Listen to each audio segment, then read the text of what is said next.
I'm proud to be part of a government who, despite the other side of the House being so aggravated about it, this is a government delivering our promises. And I specifically want to talk about delivering our promises in infrastructure. I'm not going to talk about Budget 2010 providing $777 million for new school property, and I'm not going to talk about the $69.3 million that's gone into more prison beds. Instead, I want to talk about the infrastructure spending that is creating jobs in my electorate.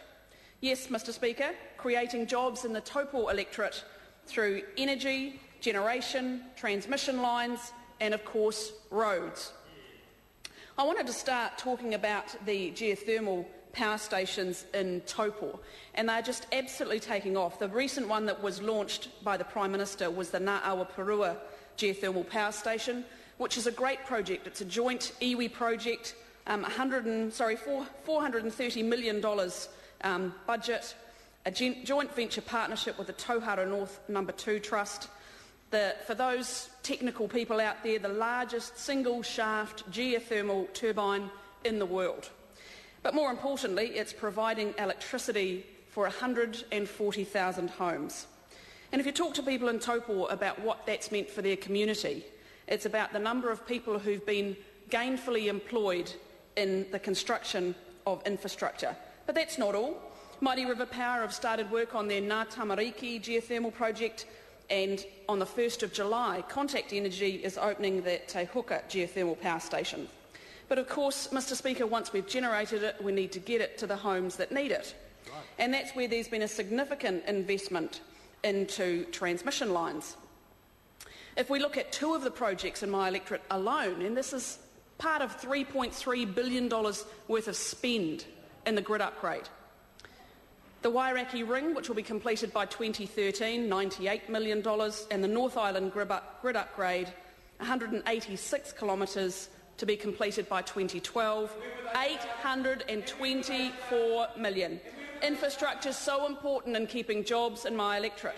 Let's have a look at roads, because the national government has identified roads of national significance, because we recognise that it's important to get this country moving. We believe in building for the recovery.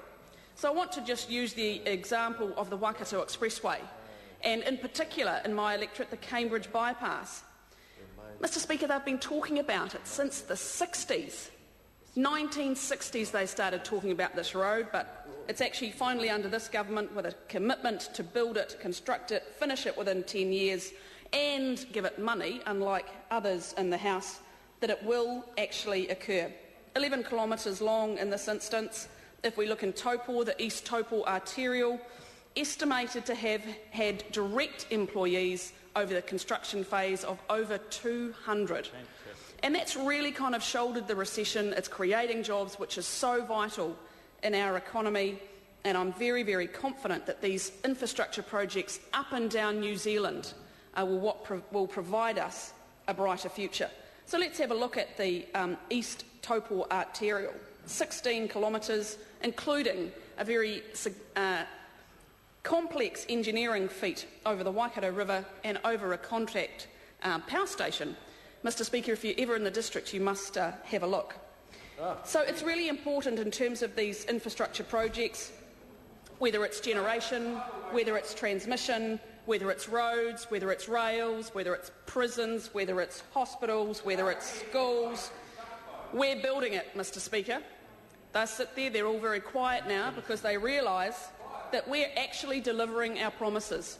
We're building infrastructure, we're creating jobs, and, Mr Speaker, more importantly, this John Key-led government is building the recovery. Well done. Claire Curran.